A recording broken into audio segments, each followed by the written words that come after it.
Hey there, King of Kings family. Thank you so much for joining us for this episode of Beyond Sunday Sermons. I'm Dan Hoppin, the director of Connect Groups here at King of Kings, and joining me, as always, is Caleb Hack, our director of Kids Ministry. This podcast is our opportunity to take a look back at the previous Sunday's message and talk about our takeaways and what really stood out to us.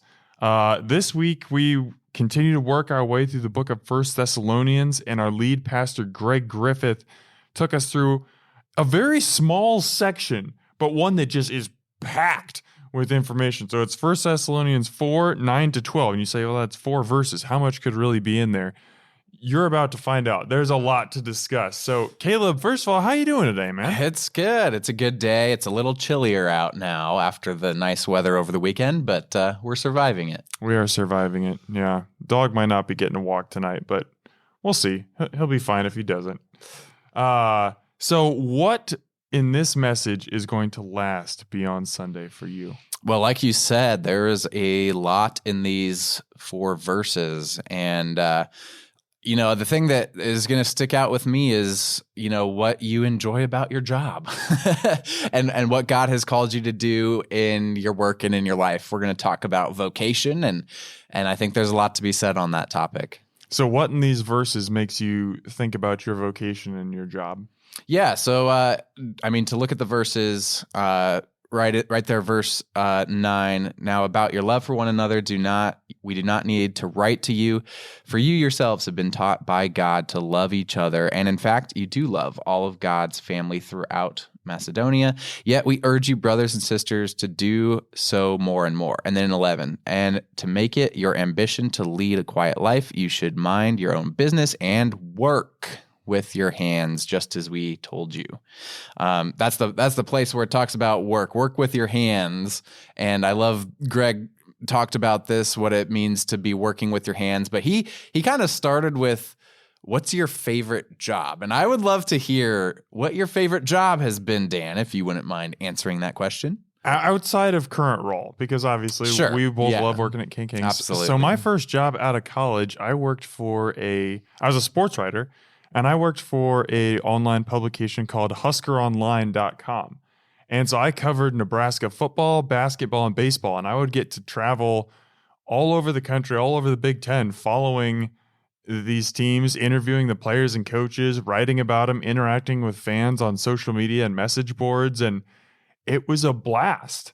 It was a lot of fun for about 5 years. And then as Nebraska started not being so great at football, I felt like I was writing the same story over and over again and had a career change. But I still look back on that time and I'm just like, man, that was a lot of fun. I don't know if I'd say I was really working with my hands, so maybe I wasn't following my biblical calling so much. But what's your favorite job then? Present job excluded. Man. Yeah, present job excluded. My favorite job was my college summer job. For 2 summers, I was a camp counselor at Camp Omega in Minnesota.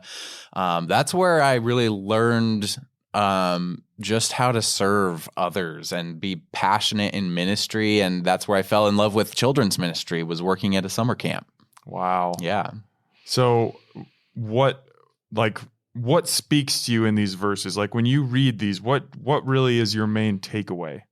Yeah, my main takeaway is about vocation and the calling that we have to in our lives in several different ways, but especially as it pertains to work, because sometimes it's so easy to not feel called to work, but it's true that we are. And so I did a lot of background study on vocation for this after the message, because I was really interested in it. And it's a whole doctrine in Lutheran theology. And it's not something that we talk about that often, what it means to be called. So the Latin word for vocation, vocatio. Wow, look at you. I You're looked it out up. the Latin I looked today. it up. Yeah, it literally means to call, or the calling, what we're called to do. And, it's easy to not feel called to your work, or sometimes if you're like, hey, work is awesome, like God did put me here for a reason, maybe you do feel it. But vocation is really interesting because it's not just about the work that we're doing, but what God has given us to do. And there's actually kind of 4 different callings in Lutheran theology that Luther talks about. That would be, your calling to church or to your faith, religion, I guess, or calling to your family is the second one, calling to your work, and then calling to, kind of your country or your citizenship, wherever that may be. So those 4 different callings are really interesting, but specifically this message talked a lot about your calling to your work, your vocation of work. I'm interested in your interpretation because you mentioned it. The Bible specifically says, mind your business and work with your hands. Mm-hmm. When this letter was written, a lot more jobs were physically intensive. It was a lot more building or farming or creating things. Now, a lot of jobs are done on computers or phones with technology. I mean, I don't want to speak for you. There are certainly things in your job that you do with your hands, but your job is mostly meetings and emails and, typing and reading and things like. It's not necessarily what one would think of as working with their hands. So how do you kind of, clearly you're doing what God is calling you to do. How do you take this verse and kind of modernize it so you feel like you're getting that you're checking that work with your hands box? Yeah. Well, I want to kind of start with Pastor Greg used a quote from Martin Luther in his sermon that I think can still apply today, and then to modernize it a little bit. The quote is, "The Christian shoemaker does his duty not by putting little crosses on the shoes, but by making good shoes because God is interested in good craftsmanship." So that's maybe a shoemaker works with their hands, but if we can focus on the good craftsmanship, about doing your duty, about doing the best you can at whatever it is that you're doing, that's how we can kind of modernize this a little bit to say, all right, I'm going to send the best email I have ever sent. It's going to outline everything perfectly. It's going to have, polite language. People are going to want to read it and respond to it because it's such a good email. So that's the simple way to say it. But in anything we do, it's about putting our best foot forward, about doing the best job we can. And that sounds kind of funny when you say that, but I really think that is what God's calling us to do. And in that way, when people see us, whether it's a very important task or a very menial one, when they see us putting everything into it and really thinking about what we're doing, not slacking off, not being on our phones at work, but being intentional about helping other people, that's how we can make an influence. And people see that and they go, huh. Yeah, that guy's doing something a little bit different. I wonder what's different about his life than mine. Why is he so inspired to send a great email? Yeah, exactly. It's a way of witness. I kind of think about it too. Like, I've not always been the best employee, I guess. I try to be, that's my God-given calling, and I think about that at times. But in my own life, it's easy to look at too. I've been around some very bad coworkers, or I've had some very bad bosses. And what does that experience feel like to me, to have somebody that I just don't get along with because they make work life difficult? I don't want to be that person for other people, so if I am being that person, that's not a very good example of showing Christ's love, in my workplace. I worked for a pizza place in college, and the owner of the restaurant, he would drink on the job. Oh yeah. With his own, stock, and he's it's a franchise, so he buys it all with his own money. He thought he could do whatever he wanted, and it made for a very bad work environment. And so if you're in that situation, it can be really difficult because you don't maybe want to be the best employee to a boss who's not the best, but you still get to be that example, that shining example of Jesus to the lives of others. Mm-hmm. So I'm going to blow your mind with this a little bit. My main takeaway, what's going to last for me beyond Sunday in this message, has nothing to do with work. Wow. It's something that I brought up during our Connect group, and something that I've been wrestling with and honestly kind of struggling with ever since we started this series on First Thessalonians. I read through this, and my struggle comes in First Thessalonians 4:11. Paul says, "And to make it your ambition to lead a quiet life, you should mind your own business and work with your hands, just as we told you." I don't have no qualms with the second half of that sentence. Mind your own business. Yeah, exactly. I'm good with that. My struggle is with that word quiet. And what does quiet mean in this context? Does it mean just keep to yourself? Like when you're done with work, just go home and, live a quiet, like hermetic life? Like I'm thinking about our time during COVID. Everybody lived quiet lives because we didn't have any choice not to. We had to stay home. And I started thinking about some other biblical examples. So my mind went to Matthew 5, when Jesus said, "You are the light of the world. A city that is set on a hill cannot be hidden, nor do they light a lamp and put it under a basket, but on a lampstand, and it gives light to all who are in the house." That doesn't sound quiet to me. And who are Jesus's most three well-known disciples? The loudest ones. You've got Peter, who's always speaking first and sticking his foot in his mouth. And then James and John, who Jesus nicknamed the sons of thunder. Those aren't the quiet ones. Yeah. And when I was trying to think of who are people that I look up to in my life, quiet is not like one of the first adjectives I would use to describe them. I think of them as inspiring, outgoing leaders who are constantly pushing to not only improve themselves, but the world around them. So I really had to wrestle with this term quiet and what quiet meant.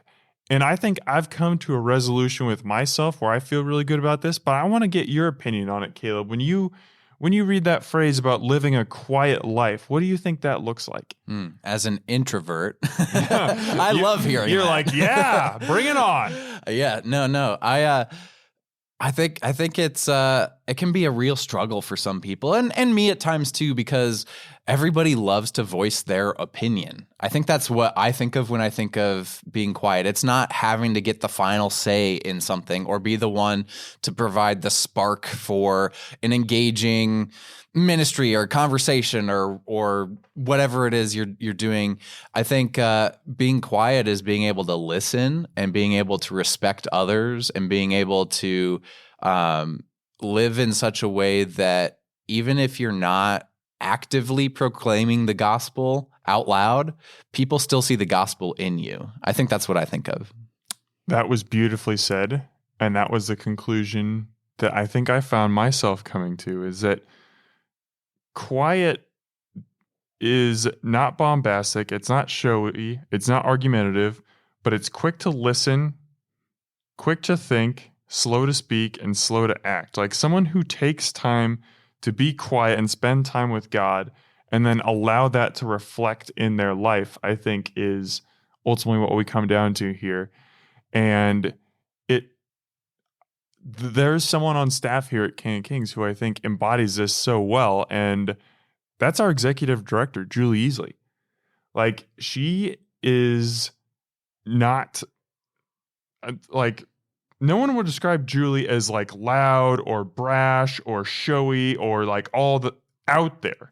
But every time I talk with Julie, she inspires me, whether it's her faith, because she knows the Bible very well and has very interesting insights on it, or just the way that she treats people, the way she interacts with people, the way she is very intentional about being one-on-one with people. Like, there's not a situation where you're with Julie and she's glancing at her phone or her watch, or you can tell she's, in a conversation, but her mind is really elsewhere. She is very intentional. And that's kind of what I think about is, yes, she's not a loud, outgoing personality per se, but the way she lives her life and the way she treats people is so inspirational. And it's something that I know is rubbed off on me and has caused me to think about my relationships in the workplace differently. Yeah, that's awesome. I would agree with you on Julie for sure. And I think everybody can probably think of somebody in their life who's like that they love to have a conversation with. Who's somebody that you no will always listen, that will provide feedback only when you ask for it. That's a huge deal because a lot of people just want to give you their opinion. But somebody who actually takes the time to listen and hear you out, I think it goes a long way towards living that kind of quiet life, as it says in verse 11. Mm-hmm. And I think going into verse 12, there's kind of another part of the answer.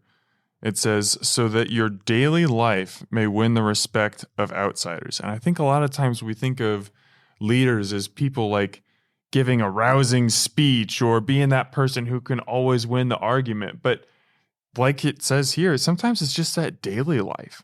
It's how you handle your business. It's how you treat others. It's how you, like you mentioned, do your job and work with your hands. Ultimately, it's ironic that in your quietness, you can actually be very loud because this is a loud world and everybody wants to have their opinion heard and they want to get the last word in. So when you're quiet and you just do what you're supposed to do and you do it well, other people notice that and it actually speaks volumes and it turns up the volume on what you're doing. Absolutely. Absolutely. A passage I looked up that kind of talks about this and vocation a little bit is 1 Corinthians 7, verse 17. It says, each person should live as a believer in whatever situation the Lord has assigned to them, just as God has called them. This is the rule I lay down in all the churches.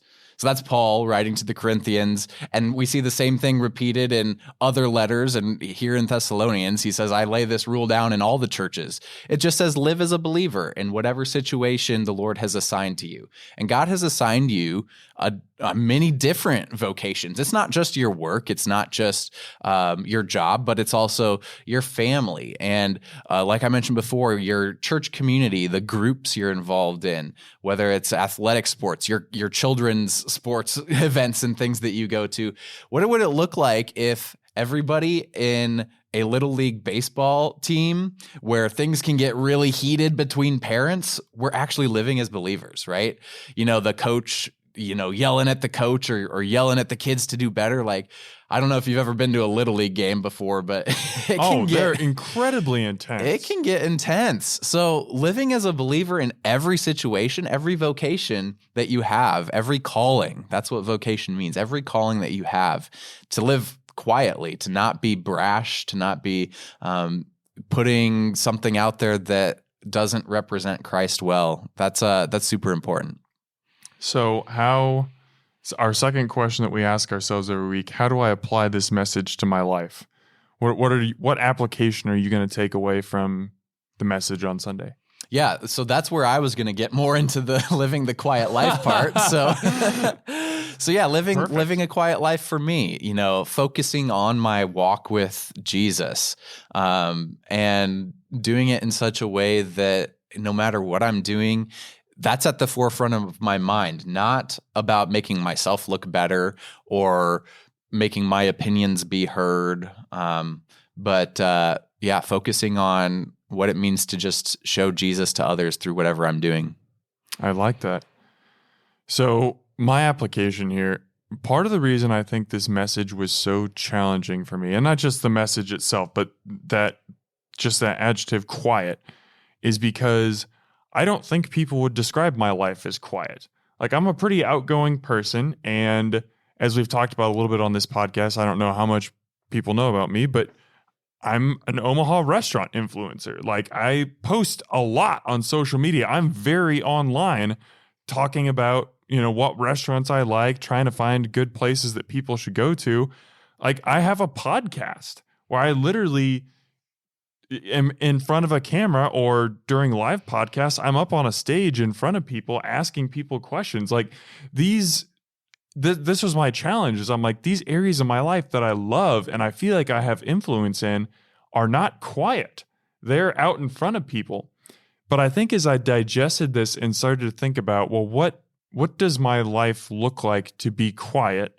I think it's figuring out like what it looks like, how I treat people when the camera turns off, or when I meet someone that I interact with on social media a lot. How am I treating them one-on-one? And the example that I want to bring up here and I don't want to badmouth this person because I absolutely love this person. They've been an inspiration to me, but Guy Fieri from the Food Network. He was in town last spring to film some episodes of Diners, Drive-Ins, and Dives. Now, from what I've been told by other chefs, like he visited a bunch of Omaha restaurants and toured their kitchens, and then they filmed the show. And from what I've been told, he was awesome off the camera, and he helped the chefs and he gave them tips, and he was like, hey, your business is about to explode. Here's some things to think about. He was great. When I got a chance to interact with him, I mean, anyone who's watched Food Network and seen Guy knows he's very bombastic. He's very outgoing and friendly and loud. And that was my experience with him too on the camera. But when the camera turned off, it was like, bing, right to the car. Time to go. Like not messing around. I think he even had, just a couple words like, hey, let's get going. Let's get out of here. And Wow. He's a very busy guy. I'm not, and not everybody has their best day all the time. But I think that just kind of stood out to me. Like, he has so much influence in that everything he does, whether he's on TV or not, he is making an impact on people. And when he slows down and he talks to those restaurant owners, that's a way of being an influence. I have no idea if Guy's a Christian or not, but if he is, that could show restaurant owners, hey, this is what Christians look like. Yeah. They care about me even after the camera turns off. And on the flip side, kind of like your example of the restaurant owner who's drinking on the job, like when you see that negative example of it, it can have just as big of an impact. Well, yeah, that's the importance of vocation too, is that every level of vocation, which there's not even really levels, it's just all a calling from God. Whether you're the president of the United States, whether you're a famous Food Network reality star, or whether you're somebody who, works as a gardener or is a homemaker, or whatever it might be, or any of those vocations God has called you to, and they're all important. They're all necessary, and they all can contribute to being an influence in our culture and representing Jesus to the world. One last thing before we get out of here. This is something that Greg made note of on Sunday, and you made note of it too, and I just want to hammer this home. I think we hear the term vocation, and we immediately tie that to job. Mm-hmm. That doesn't necessarily mean like a professional job. So everything we've said, it applies to retired people. It applies to people who've been laid off or maybe in between jobs. It applies to parents who are staying at home with their kids. Like, you have influence in every area of your life. Absolutely. And we're called to work with our hands in every area of our life, not just in the workplace. So I don't want anyone to listen to this and feel alienated or like their work watching their kids doesn't matter or anything. That's absolutely not the truth. Like, every single person, whether you have a job, whether you love your job, hate your job, whatever it is extremely valuable. I just wanted to make sure you're important. Hammer that God home. is important. God's working through you no matter what you're doing. Absolutely. Amen, Caleb. All right, we'll get out of here on that note. Love you, King of Kings family. Let's keep living our faith lives beyond Sunday.